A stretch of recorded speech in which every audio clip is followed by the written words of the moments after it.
Vishwavani health ಚಾನಲ್ಗೆ ತಮಗೆ ಸ್ವಾಗತ. ನಾನು ಡಾಕ್ಟರ್ ನಾರಾಯಣ್ ಮುದ್ಗಲೆ, ಆಯುರ್ವೇದಿಕ್ ಲೈಂಗಿಕ ತಜ್ಞ ಮತ್ತು ಫರ್ಟಿಲಿಟಿ ಎಕ್ಸ್ಪರ್ಟ್, ಜಯನಗರ್ ಬೆಂಗಳೂರಿನಲ್ಲಿ ಪ್ರಾಕ್ಟೀಸ್ ಮಾಡ್ತೀನಿ. ನಮ್ಮೊಬ್ಬರು ವೀಕ್ಷಕರು ಒಂದು ಕ್ವಶನ್ನ ಕೇಳಿದ್ದಾರೆ ಮತ್ತು ಮೋಸ್ಟ್ ಆಫ್ ದ ಟೈಮ್ ಎಷ್ಟೋ ಜನರಿಗೆ ಈ ಕ್ವಶನ್ ಮೈಂಡ್ನಲ್ಲಿ ಬರುತ್ತೆ. ಸ್ಪೆಷಲಿ ಯಾರು ಯಂಗ್ ಹುಡುಗಿಯರಿದ್ದಾರೆ ಅಥವಾ ಯಂಗ್ ಹುಡುಗರಿದ್ದಾರೆ, ಅವ್ರು ರೀಸೆಂಟ್ಲಿ ಮದುವೆ ಆಗಿದೆ. ಏನಂದರೆ, ಸರ್, ಒಂದು ಮಹಿಳೆಯರದ್ದು ಸ್ತನದ ಗಾತ್ರ ಏನಾದರೂ ಪಿಲ್ಸ್ ತೊಗೊಂಡ್ಬಿಟ್ಟು ಅಥವಾ ಏನಾದರೂ ಇಂಜೆಕ್ಷನ್ ತೊಗೊಂಡ್ಬಿಟ್ಟು ಅಥವಾ ಯಾವುದೋ ಆಯಿಲ್ ಮಸಾಜ್ದಿಂದ ಏನಾದರೂ ನಾವು ಗಾತ್ರನ ಎನ್ಹಾನ್ಸ್ ಮಾಡ್ಬೋದು ಅಥವಾ ಜಾಸ್ತಿ ಮಾಡಬಹುದಾ, ಈ ವಿಷಯ ಮೇಲೆ ಒಂದು ಕ್ವಶನ್ ಬಂದಿದೆ. ಅದಕ್ಕೆ ಆನ್ಸರ್ ಹೇಳ್ತೀನಿ ಮತ್ತು ಡೀಟೇಲಾಗಿ ಹೇಳ್ತೀನಿ ಯಾಕೆ ಮಾಡಬಹುದಾ ಅಥವಾ ಇಲ್ಲ. ಸೊ ಫಸ್ಟ್ ಆ್ಯಂಡ್ ಫಾರ್ಮೋಸ್ಟ್, ಸ್ತನ ಇದು ಏನಂದರೆ ಒಂದು ಫೀಮೇಲ್ ಬಾಡಿದು ಅಭಿನ್ನವಾದ ಅಂಗ. ಇದು ಯೂಶ್ವಲಿ ಯಾವಾಗ ಒಂದು ಮಹಿಳೆ ಪ್ರೌಢ ಅವಸ್ಥಾನಲ್ಲಿ, ಅದು 15 ಅಥವಾ 16 ಆದಮೇಲೆ ಸೆಕೆಂಡರಿ ಸೆಕ್ಸುವಲ್ ಕ್ಯಾರೆಕ್ಟರಿಸ್ಟಿಕ್ನಲ್ಲಿ ಬರುತ್ತೆ. ಹೇಗೆ ಹುಡುಗರಿಗೆ 16, 17, 18 ವಯಸ್ಸಾದಮೇಲೆ ಮೀಸೆ ಬರೋಕ್ಕೆ ಸ್ಟಾರ್ಟ್ ಆಗುತ್ತೆ, ವಾಯ್ಸ್ ಚೇಂಜ್ ಆಗುತ್ತೆ, ಮುಖ ಮೇಲೆ ಪಿಂಪಲ್ಸ್ ಬರೋಕ್ಕೆ ಸ್ಟಾರ್ಟ್ ಆಗುತ್ತೆ, ಹೈಟ್ ಜಾಸ್ತಿ ಆಗ್ತಾ ಇರುತ್ತೆ, ಮಸಲ್ ಜಾಸ್ತಿ ಆಗ್ತಾ ಇರುತ್ತೆ. ಆ ಥರನೇ ಮಹಿಳೆಯರಿಗೆ ಏನಾಗುತ್ತೆ, ಬಾಡಿನಲ್ಲಿ secondary sexual character like breast ಅಥವಾ ಸ್ತನ ಏನಾಗುತ್ತೆ, ಗ್ರೋತ್ ಆಗ್ತಾ ಇರುತ್ತೆ. ಒಬ್ಬರೊಬ್ಬರಿಗೆ ಆ ಪರ್ಟಿಕ್ಯುಲರ್ ಏಜ್ನಲ್ಲಿ ಎಷ್ಟು ಗ್ರೋತ್ ಆಗಬೇಕು, ಅದಕ್ಕಿಂತ ಕಡಿಮೆ ಗ್ರೋತ್ ಆಗಿದ್ದಿರುತ್ತೆ. ಅದಕ್ಕೆ ನಾನಾ ರೀತಿ ಕಾಜಸ್ ಇರುತ್ತೆ. ಅದನ್ನು ನಾನು ಫರ್ದರ್ ವಿಡಿಯೋನಲ್ಲಿ ಹೇಳ್ಕೊಡ್ತೀನಿ. ಸೊ ಇವಾಗ ಏನಾಗುತ್ತೆ ಅಂದರೆ, ನಾವು ಕಂಪ್ಯಾರಿಸನ್ ಮಾಡೋಕ್ಕೆ ಸ್ಟಾರ್ಟ್ ಮಾಡ್ತೀವಿ. ದೇವರು ಮಾಡಿ ಸೃಷ್ಟಿ ಏನಿದೆಯಲ್ಲ, ಅದು ಪ್ರಪಂಚದಲ್ಲಿ ಎವ್ರಿ ಒನ್ ಏನಿದೆ ಯುನೀಕ್ ಇದ್ದಾರೆ. ಫಾರ್ ಎಕ್ಸಾಂಪಲ್, ಈಗ ಪ್ರತಿಯೊಬ್ಬರದ್ದು ಒಂದು ಬೆರಳ ಮೇಲೆ ಇರುವ ರೇಖೆಗಳನ್ನು ತಿಳ್ಕೊಳ್ಳಿ. ಎಷ್ಟು ಜನ ಈ ಸೃಷ್ಟಿನಲ್ಲಿ ಜನ ಇದ್ದಾರೆ, ಪ್ರತಿಯೊಬ್ಬರದ್ದು ಇದು ರೇಖೆ ಚೇಂಜಸ್ ಇದೆ. ಕಣ್ಣಲ್ಲಿ ಇರುವ ರ್ಯಾಟಿನಲ್ಲಿ ಇರುವ ರೇಷೆಗಳು ಚೇಂಜ್ ಆಗಿರುತ್ತೆ. ಆ ಥರನೇ ಪ್ರತಿಯೊಂದು ಬಾಡಿ ಏನಿರುತ್ತೆ ವಿಭಿನ್ನವಾಗಿ ಇರುತ್ತೆ.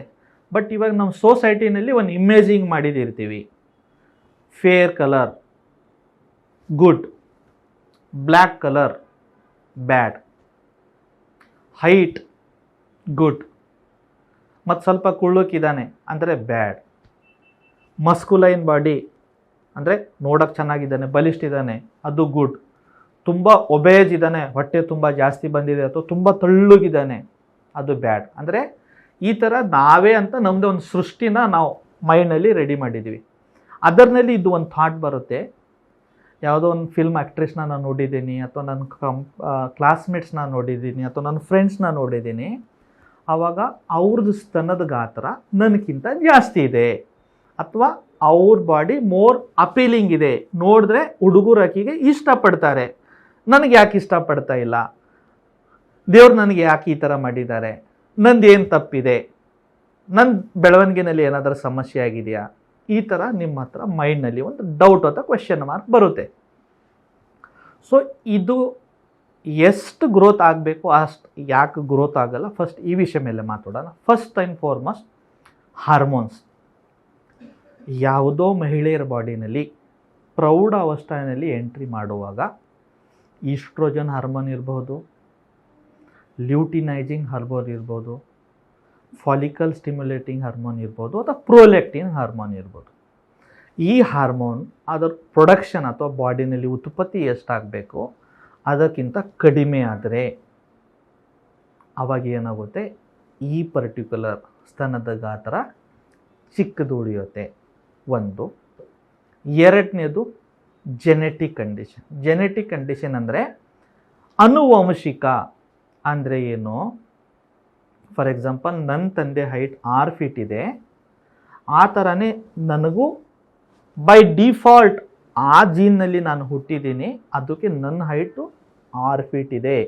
ಮುಂದೆ ಹೋಗ್ಬಿಟ್ಟು ನನ್ನ ಮಗನ ಹೈಟನ್ನು 6 ಫೀಟ್ ಆಗಬಹುದು, ಯಾಕಂದರೆ ಜೆನೆಟಿಕ್ಸ್ ಆ ಥರ ಬರ್ತಾ ಇದೆ. ಈಗ ಒಂದೊಂದು ಫ್ಯಾಮಿಲಿನಲ್ಲಿ ಅವ್ರ ತಾಯಿ ಚೆನ್ನಾಗಿ ವೆಲ್ ಬಿಲ್ಟ್ ಇದ್ದರೆ ಮಗಳಿಗೆ ಸೇಮ್ ಕ್ಯಾರೆಕ್ಟರಿಸ್ಟಿಕ್ ಟ್ರಾನ್ಸ್ಫರ್ ಆಗುತ್ತೆ.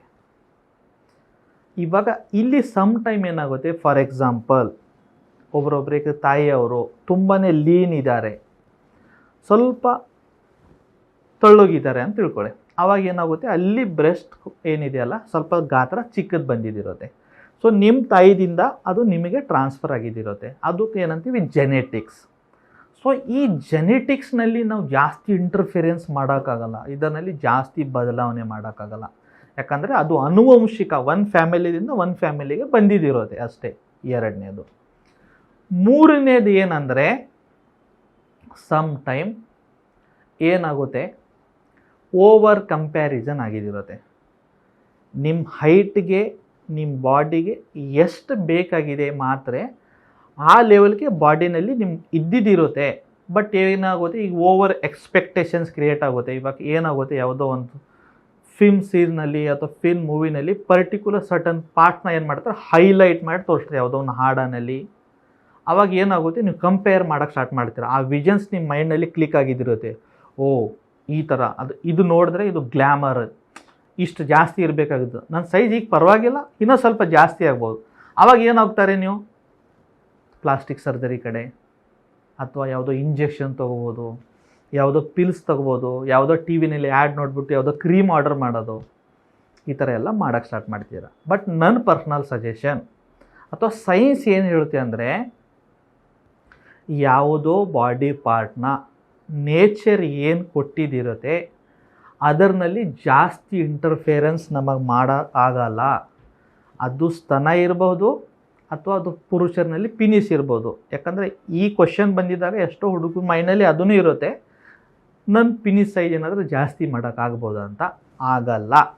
ಬಟ್ ಮತ್ತೊಂದು ಸತಿ ಹೇಳ್ತಾ ಇದ್ದೀನಿ, ಬಟ್ ಏನಂದರೆ ಅದು ಒಂದು ಮಸಲ್. ಹೇಗೆ ನೀವು ಎಕ್ಸಸೈಸಸ್ ಮಾಡ್ತಾ ಇದ್ದೀರಾ, ಬಾಡಿನಲ್ಲಿ ಬದಲಾವಣೆ ಆಗ್ತಾಯಿದೆ, ಮಸಲ್ಸ್ ಚೆನ್ನಾಗಿ ಬೆಳೆಯುತ್ತೆ ನೋಡಿ, ಅದನ್ನು ಒಂದು ಮಸಲ್. ಎಡಿಪೋಸ್ ಟಿಶ್ಯೂಸ್, ಈ ಟಿಶ್ಯೂಸ್ನ ಏನಾಗುತ್ತೆ, ಸರ್ಟನ್ ಏಜ್ವರೆಗೆ 18ದಿಂದ 20ದಿಂದ 22 ಏಜ್ವರೆಗೆ ಒಂದು ಟೆಕ್ನಿಕ್ಸ್ ಪ್ರಕಾರ ಸರ್ಟನ್ ಜೆಂಟಲ್ ಮಸಾಜ್ ಮಾಡಿದ್ರೆ ಸ್ವಲ್ಪ ಎನ್ಹಾನ್ಸ್ ಮಾಡ್ಬೋದು. ಪೂರ್ತಿನೇ ಎನ್ಹಾನ್ಸ್ ಮಾಡೋಕ್ಕಾಗಲ್ಲ, ಸರ್ಟನ್ ಎನ್ಹಾನ್ಸ್ ಮಾಡ್ಬೋದು. ಅದರಲ್ಲಿ ನಾನು ಏನು ಆಯಿಲ್ ಯೂಸ್ ಮಾಡ್ಬೋದು, ಏನಂದರೆ ಯೂಸಲಿ ಬಾದಾಮ್ ಆಯಿಲ್ ಅಥವಾ ಆಲ್ಮಂಡ್ಸ್ ಆಯಿಲ್ ಅಂತ ಸಿಗುತ್ತೆ. ಯೂಸಲಿ ಆಯುರ್ವೇದಿಕ್ ಅಂಗಡಿಗಳಲ್ಲಿ ನಿಮಗೆ ಸಿಗುತ್ತೆ ಇದು. ಅದರಲ್ಲಿ ಸ್ವಲ್ಪ ಬೆರಳ ಮೇಲೆ ತೊಗೊಂಡ್ಬಿಟ್ಟು, ಇದು ಸ್ತನ ಇದೆ ಅಂತ ತಿಳ್ಕೊಳ್ಳಿ, ಕ್ಲಾಕ್ ವೈಸು ಅಥವಾ ಆ್ಯಂಟಿ clock wise slowly with certain gentle pressure ಚೂರು ನೀವು ಅಪ್ಲೈ ಮಾಡಿದ್ರೆ ಫಾರ್ ಸರ್ಟನ್ ಎಕ್ಸ್ಟೆಂಟ್ ನಿಮಗೆ ಅದರಲ್ಲಿ ಎನ್ಹಾನ್ಸ್ಮೆಂಟ್ ಫೀಲ್ ಆಗ್ಬೋದು. ಆದರೆ ನಿಮ್ಮ ಬಾಡಿನಲ್ಲಿ ಇರುವ ಹಾರ್ಮೋನ್ಸು ಸ್ಪೆಷಲಿ 18 ವರ್ಷ ಇದ್ದಾಗ ಎಷ್ಟು ಚೆನ್ನಾಗಿ ಪೀಕ್ನಲ್ಲಿ ಫಾರ್ಮ್ನಲ್ಲಿ ಇದ್ದಿದ್ದಿರುತ್ತೆ, ಆ ಟೈಮ್ನಲ್ಲಿ ಇದರದ್ದು ಬೆಳವಣಿಗೆ ಚೆನ್ನಾಗಾಗುತ್ತೆ. ನಾನು ಬರೀ ಯಾವುದೋ ಆಯಿಲ್ ಅಥವಾ ಕ್ರೀಮ್ ಅಪ್ಲೈ ಮಾಡಿಬಿಟ್ಟು ನನಗೆ ಹೆಲ್ಪ್ ಆಗುತ್ತೆ ಅಂದರೆ ಅಸಾಧ್ಯ. ಇದು ಜಸ್ಟ್ ಆ ಮಸಲ್ನಲ್ಲಿ ಸ್ವಲ್ಪ ಸ್ಟ್ರೆಂತ್ ಇದಾಗ್ಬಿಟ್ಟು ಸ್ವಲ್ಪ ನಿಮಗೆ ಟೈಟ್ನೆಸ್ ಫೀಲ್ ಆಗ್ಬೋದು.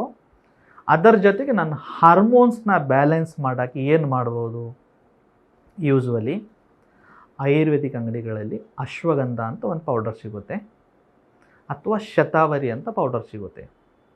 ಮಹಿಳೆಯರು ಸ್ಪೆಷಲಿ ಡೈಲಿ ರಾತ್ರಿ ಮಲಗುವಾಗ 1 ಗ್ಲಾಸ್ ಉಗರ್ ಬೆಚ್ಚ ಹಾಲು ಅಂದರೆ ಲೈಟಾಗಿ ಬಿಸಿ ಇರಬೇಕು, ಅದರಲ್ಲಿ 1/2 ಸ್ಪೂನ್ ಅಶ್ವಗಂಧ, 1/2 ಸ್ಪೂನ್ ಶತಾವರಿ ಎರಡೂ ಮಿಕ್ಸ್ ಮಾಡಿಬಿಟ್ಟು ನಿಮಗೆ ಟೇಸ್ಟ್ಗೆ ಬೇಕಾದರೆ ಸ್ವಲ್ಪ ಕಲ್ಲು ಸಕ್ಕರೆ ಹಾಕಿಬಿಟ್ಟು, ಇದು ಏನು ಹಾಲು ತಾವು ಮಾಡ್ತಾಯಿದ್ದೀರಲ್ಲ, ಸ್ಪೆಷಲಿ ಚಳಿಗಾಲ ಅಥವಾ ವಿಂಟರ್ ಸೀಸನ್ನಲ್ಲಿ ರೆಗ್ಯುಲರಾಗಿ ಒಂದು 3 ಮಂತ್ಸು 6 ಮಂತ್ ತೊಗೊಂಡ್ರೆ ಅದರದಿಂದ ಮಹಿಳೆಯರ ಬಾಡಿನಲ್ಲಿರುವ ಹಾರ್ಮೋನ್ಸ್ ಇಂಬ್ಯಾಲೆನ್ಸ್ ಇದ್ದು ಸ್ವಲ್ಪ ಬ್ಯಾಲೆನ್ಸ್ ಆಗಿದಿರುತ್ತೆ. ಈ ಬ್ಯಾಲೆನ್ಸಿಂದ ಸರ್ಟನ್ ಟೈಪ್ ನಿಮಗೆ 10ನಲ್ಲಿ 10 ಜನರಿಗೆ ಎನ್ಹಾನ್ಸ್ ಆಗ್ಬೋದು ಅಂತ ಹೇಳೋಕ್ಕಾಗಲ್ಲ, ಅಟ್ಲೀಸ್ಟ್ ಒಂದು 3 ಅಥವಾ 4 ಜನರಿಗೆ ಸ್ವಲ್ಪ ಬೆನಿಫಿಟ್ ಆಗುತ್ತೆ. ಅದಕ್ಕೆ ಹೊರತು ನಾನು ಏನಾದರೂ ಸುಮ್ಮನೆ ಯಾವುದೋ ಒಂದು ಆನ್ಲೈನಲ್ಲಿ ಒಂದು ಆ್ಯಡ್ ನೋಡಿಬಿಟ್ಟು ಪಿಲ್ಸ್ ಆರ್ಡರ್ ಮಾಡಿದ್ದೀನಿ, ಯಾವುದೋ ನಾನು ಗ್ರೋತ್ ಇಂಜೆಕ್ಷನ್ ತೊಗೊಳ್ತೀನಿ ಅಥವಾ ಯಾವುದೋ ಕ್ರೀಮ್ ತೊಗೊಳ್ತೀನಿ ಅಂದರೆ 100% ಅದನ್ನು ಎನ್ಹಾನ್ಸ್ ಮಾಡೋಕ್ಕೆ ಅಥವಾ ಅದನ್ನು ಗ್ರೋತ್ ಅಥವಾ ಅದನ್ನು ಜಾಸ್ತಿ ಬೆಳೆಯೋಕ್ಕೆ ಆಗಲ್ಲ. ಪ್ರತಿಯೊಂದರದ್ದು ಅದರದ್ದೇ ಅಂತ ಲಿಮಿಟ್ ಇದೆ, ಅದಕ್ಕಿಂತ ಜಾಸ್ತಿ ಮಾಡೋಕ್ಕಾಗಲ್ಲ. ಸೊ ಇವಾಗ ಸೆಕೆಂಡ್ ಆಪ್ಷನ್ ಏನು ನೋಡ್ತು, ಪ್ಲಾಸ್ಟಿಕ್ ಸರ್ಜರಿ. ಇವಾಗ ಎಷ್ಟೋ ಸತಿ ಫಿಲ್ಮ್ ಆ್ಯಕ್ಟ್ರೆಸಸ್ಸು ಅಥವಾ ಯಾರು ಗ್ಲ್ಯಾಮರ್ ಇಂಡಸ್ಟ್ರಿಯಲ್ಲಿ ಇದ್ದಾರೆ ಅಥವಾ ಯಾರು ತುಂಬ ಮಾಡ್ಲಿಂಗ್ನಲ್ಲಿದ್ದಾರೆ ಅವರು ಏನು ಮಾಡ್ತಾರೆ, ಪ್ಲಾಸ್ಟಿಕ್ ಸರ್ಜರಿದಿಂದ ಒಂದು ಫ್ಯಾಟ್ ಸರ್ಜರಿ ಮಾಡ್ತಾರೆ. ಅಂದರೆ ಅಲ್ಲಿ ಫ್ಯಾಟ್ನ ಡೆಪಾಸಿಟ್ ಮಾಡ್ತಾರೆ ಸ್ತನ್ ಅರೌಂಡು, ಇದರಿಂದ ಸೈಜ್ ಎನ್ಹಾನ್ಸ್ ಫೀಲ್ ಆಗುತ್ತೆ. ಮತ್ತೊಂದು ಏನು ಮಾಡ್ತಾರೆ, ಇಂಪ್ಲ್ಯಾಂಟ್ ಹಾಕ್ತಾರೆ. ಇಂಪ್ಲಾಂಟ್ ಹಾಕಿಬಿಟ್ಟು ಏನು ಮಾಡ್ತಾರೆ, ಸೈಜ್ನ ಎನ್ಹಾನ್ಸ್ ಮಾಡ್ತಾರೆ. ಬಟ್ ಇಫ್ ಇನ್ ಕೇಸ್ ನೀವು ಮೀಡಿಯಾ ಇಂಡಸ್ಟ್ರಿಯಲ್ಲಿ ಇದ್ದೀರಾ ಅಥವಾ ತಮ್ಮ ಕರಿಯರೇ ಬರೀ ಏನಿದೆ ಅದು ಸ್ವಲ್ಪ ಬ್ಯೂಟಿ ರಿಲೇಟೆಡ್ ಇದ್ದರೆ you can go for that. ಇಲ್ಲ ನಾನು ಒಂದು ನಾರ್ಮಲ್ ಪರ್ಸನ್ ಇದ್ದೀನಿ, ನನಗೆ ಆ ಥರ ಏನು ಸಿನಿಮಾ ಇಂಡಸ್ಟ್ರಿಯಲ್ಲಿ ಇಲ್ಲ ಅಂದರೆ ಒಂದು ನಾರ್ಮಲ್ ಪರ್ಸನ್ಗೆ ಯಾವುದೋ ರೀತಿ ಈ ಥರ ನಾನ್ಸೆನ್ಸ್ ಕೆಲಸ ಮಾಡೋದು ಅವಶ್ಯಕತೆಯೇ ಇಲ್ಲ ಅಂತ ನನ್ನ ಪರ್ಸ್ನಲ್ ಅಭಿಪ್ರಾಯ. ಸೊ ಈ ಥರ ಮತ್ತೆ ಇಂಟ್ರೆಸ್ಟಿಂಗ್ ವಿಷಯ ಅಥವಾ ಯಾವುದೋ ಒಂದು ಲೈಂಗಿಕ ಸಮಸ್ಯೆ ಬಗ್ಗೆ ತಮಗೆ ತಿಳ್ಕೊಬೇಕಂದ್ರೆ ಕಮೆಂಟ್ ಬಾಕ್ಸ್ನಲ್ಲಿ ಕಮೆಂಟ್ ಮಾಡಿ. ಬರುವ ದಿನಗಳಲ್ಲಿ ಆ ಪರ್ಟಿಕ್ಯುಲರ್ ವಿಷಯ ಬಗ್ಗೆ ನಾನು ನಿಮಗೆ ಮಾಹಿತಿ ಕೊಡ್ತೀನಿ. ನಮ್ಮ ವಿಶ್ವವಾಣಿ ಚಾನಲ್ನ ತಾವು ಸಬ್ಸ್ಕ್ರೈಬ್ ಮಾಡಿ. ಧನ್ಯವಾದ.